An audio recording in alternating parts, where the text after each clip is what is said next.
everyone, welcome to Laws Forum. I am Rohini and let's continue our Constitution series. तो Constitution की series में आज हम article 14 discuss करेंगे। आर्टिकल 14 की अगर हम बात करें तो आर्टिकल 14 है हमारा इक्वालिटी बिफोर लॉ। अब इसका मतलब क्या होता है, ठीक है। एक जो है 2 लाइन में इन्होंने जो है कॉन्स्टिट्यूशन का अगर हम बेयर एक्ट खोलेंगे तो उसमें इन्होंने 2 लाइन में जो है कंप्लीट कर दिया कि इक्वालिटी बिफोर लॉ क्या होता है। सो जो वर्ड्स है मैं पढ़ रही हूँ, the state shall not deny any person equality before law or equal protection of law within the territory of India। देखिए पढ़ के सीधा सा हमें क्या समझ में आ रहा है कि भाई डिस्क्रिमिनेशन नहीं करना है करके, ठीक है, इक्वल ट्रीट करना है। लेकिन यहाँ पे ना 2 चीज है। सबसे पहले एक आती है इक्वालिटी बिफोर लॉ और एक है इक्वल प्रोटेक्शन ऑफ लॉ, ठीक है। दोनों ही जो है वो अलग अलग है। और ये जो आर्टिकल 14 है हमारा, ये बेस्ड है एक जो 4 शब्द है मैं बताऊंगी, privilege, comfort and liability impose, ठीक है। मतलब लेट से जो जिनके पास जो है प्रिविलेज नहीं है, जो अंडर प्रिविलेज, उन्हें प्रिविलेज देना, और जो अच्छे पोजीशन है उन पे थोड़ी सी लायबिलिटी इम्पोज करना, ठीक है। अब हम बात करते हैं ये जो दोनों टर्म हमारे सामने हैं, देखिए equality before law and equal protection of law. तो ये इक्वालिटी बिफोर लॉ वाला कॉन्सेप्ट है, हमने ये यूके से लिया है, और इक्वल प्रोटेक्शन ऑफ लॉ जो है वो हमने यूएसए से लिया है, ठीक है। अब इसके साथ हम इसको और डिटेल में देखेंगे कॉन्स्टिट्यूशन में, या दिस वन आर्टिकल 14।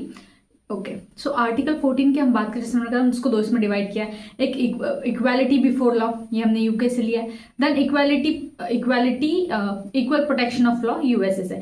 अब एक बात देखिए, यहाँ पे क्या कह रहे हैं कि इक्वालिटी बिफोर लॉ का मतलब क्या होता है ना, कि आप सब लोग लॉ के सामने बराबर हो, एकदम इक्वल हो, ठीक है। तो ये कहीं ना कहीं एक ना नेगेटिवली वर्डेड है, ठीक है। अब इक्वल प्रोटेक्शन ऑफ लॉ मतलब क्या होता है ना, देखिए अब यूके से हमने लिया, यूके में क्या है, ज्यादातर जो पॉपुलेशन है वो कैसी है, इनकी होमोजीनियस पॉपुलेशन है। और वही यूएसए की बात करेंगे तो वहां पे हेट्रोजीनियस पॉपुलेशन है। तो जहाँ पे अब आपको क्लासिफिकेशन की जरूरत कहाँ पड़ती है, जहाँ पे पॉपुलेशन जो है हेट्रोजीनियस हो वही आप तो आप क्लासिफिकेशन करेंगे ना उसका। तो यहाँ पे क्लासिफिकेशन की जरूरत है, कहाँ पे, इक्वल प्रोटेक्शन ऑफ लॉ, ठीक है। अब तो यहाँ पे क्लासिफिकेशन भी है, वो कैसे क्लासिफिकेशन करना है, कहीं हम ऐसे पिक एंड चूज करेंगे कि मेरा मन करता है तो मैं इन पर्टिकुलर लोगों को एक पर्टिकुलर सेक्शन में डाल दूंगी, ऐसा नहीं कर सकते आप लोग। तो यहाँ पे क्लासिफिकेशन भी कैसा होना चाहिए, रीजनेबल क्लासिफिकेशन होना चाहिए, ठीक है। अब ये जो रीजनेबल क्लासिफिकेशन की भी हम बात करते हैं तो that is a principle of discrimination relaxed by the classification, की जो डिस्क्रिमिनेशन है ना थोड़ा बहुत, ये भी जो है वो कम हो जाए, ठीक है, खत्म हो जाए ये क्लासिफिकेशन से।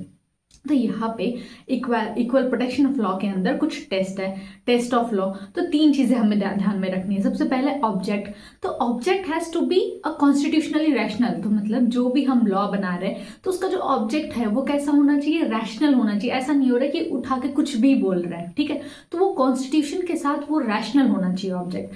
सेकेंड कह रहा है इंटेलेक्चुअल डिफरेंशिया, मतलब आपको दिमाग लगाना चाहिए, ठीक है। जब आप कोई चीज बना रहे हो ऐसा नहीं है कि आउट ऑफ नोवेयर कोई भी चीज लेके आ रहे हो, आपको एक अपना जो एक रीजनेबल माइंड होता है ना वो अप्लाई करना है उसमें। एंड तीसरा इज द रैशनल नेक्सस, ठीक है। तो एक जो है नेक्सस मतलब एक लिंक होनी चाहिए उसके बीच में, ठीक है। तो ये 3 चीजें जो है इससे हम लोग जो है लॉ का टेस्ट करते हैं।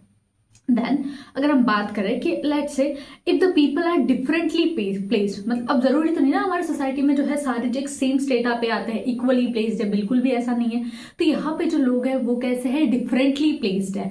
अब डिफरेंटली प्लेस्ड है तो क्या करना चाहिए हमें, वही जो मैंने 4 वर्ड इंपॉर्टेंट बताए थे, प्रिविलेज, कंफर्ट, ठीक है। तो जो अंडर प्रिविलेज उन्हें प्रिविलेज दिया जाए, और जिनके पास जो है अच्छी खासी प्रिविलेज है तो उन्हें उन पर थोड़ी सी हल्की सी लायबिलिटी डाली जाए। तो privilege, comfort and liability impose, ठीक है। चलिए एक डायग्राम के थ्रू समझते हैं। देखिए अगर कोई लॉ बना रहे हो आप, ठीक है, और उसका ऑब्जेक्ट कैसा है, डिफाइंड ऑब्जेक्ट है कि पर्टिकुलर यही इसका ऑब्जेक्ट है, और आपने जो इंटेलिजिबल डिफरेंशिया भी लगा लिया, ठीक है। तो अब यहाँ पे लेट्स से ये पर्टिकुलर ग्रुप है ए और बी। अब ये जो है ना सिमिलरली सिचुएटेड है, ए ग्रुप भी और बी ग्रुप भी। अब यहाँ पे जो है लेट्स से ये अंडर इंक्लूसिव हुआ, तो ये पर्टिकुलर ए ग्रुप वालों के लिए ना इन्होंने एक लॉ बना दिया। तो यहाँ पे क्या हो गया, ये अंडर इंक्लूसिव है। अब अंडर इंक्लूसिव मतलब मान लीजिए कोई कमर्शियल मैटर हो गया, टैक्सेशन हो गया, इस पे जो है ना कोर्ट ज्यादा इंटरफेयर नहीं करना चाहता, है ना। तो यहाँ पे जो है हम जरूरी नहीं कि इसको चैलेंज किया जाए, है ना, क्योंकि देखिए दोनों इक्वली प्लेस था। अब गवर्नमेंट ने डिसाइड किया कि हम जो है पर्टिकुलर इन सेक्शन के लोगों के लिए लॉ बनाएंगे, तो हो सकता है कल को जाके जो बचे हुए हैं इन लोगों के लिए भी बन जाए, ठीक है। सो यहाँ पे जो है वो चैलेंज करना जरूरी नहीं है कि कोई भी लॉ अगर अंडर इंक्लूसिव है तो जरूरी नहीं हम उसे हर बार चैलेंज करें। लेकिन याद रखिएगा, अगर मैटर जो है वो पब्लिक लॉ या फंडामेंटल राइट से रिलेटेड होगा तो अंडर इंक्लूसिव वाला लॉ भी जो है वो चैलेंज होगा कोर्ट में। ठीक है, एक हमने सर्कमस्टेंसेस देख लिया।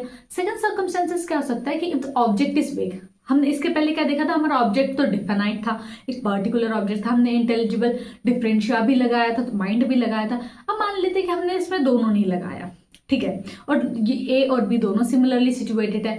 अब यहाँ पे क्या हो जाएगा, ये ओवर एक्सक्लूसिव। क्यों? क्योंकि यहाँ पे तो हमें पता ही नहीं ना ऑब्जेक्ट क्या है, तो बहुत ज्यादा डिस्क्रिशन हो जाएगा, और डिस्क्रिशन जहाँ पे होगा तो आर्बिट्रनेस आएगी, राइट।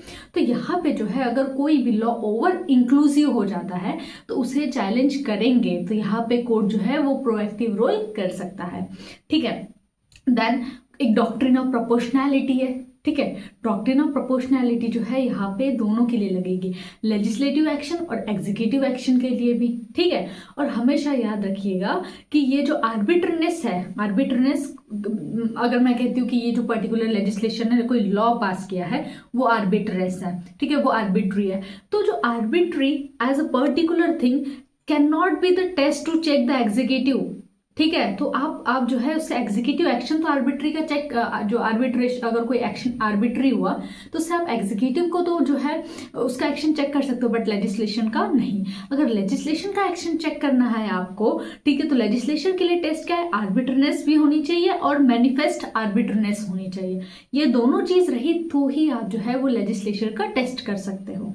ठीक है, देन देखिए जुडिशियल रिव्यू भी दो तरह के हैं, प्राइमरी एंड सेकेंडरी।